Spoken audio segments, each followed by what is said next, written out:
Assalamualaikum. Wilujeng enjing barudak. Kapendak deui sareng ibu di pembelajaran bahasa Sunda.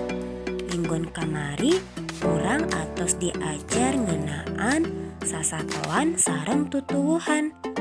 Yuk urang emutan deui naon eta sasatoan sareng tutuwuhan teh? Sasatoan dina bahasa Indonesia nyaeta nama-nama hewan. Sedangkan tutuwuhan dina bahasa Indonesia nyaeta nama-nama tumbuhan. Contoh sasatoan sapertos kupu-kupu sareng manuk atawa burung. Contoh tutuwuhan nyaeta terong sareng bonteng atau timun. Nah, di dieu ibu gaduh gambar sasatoan sareng tutuwuhan. Di sini ibu punya gambar hewan dan tumbuhan. Tapi gambarnya masih acak-acakan.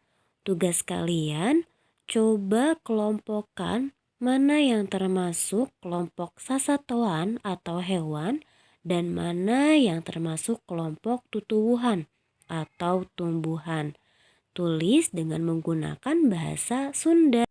Tulis di buku bahasa Sundamu, kemudian fotokan dan kirim ke guru bahasa Sunda masing-masing. Terima kasih. Selamat mengerjakan. Wassalamualaikum warahmatullahi wabarakatuh.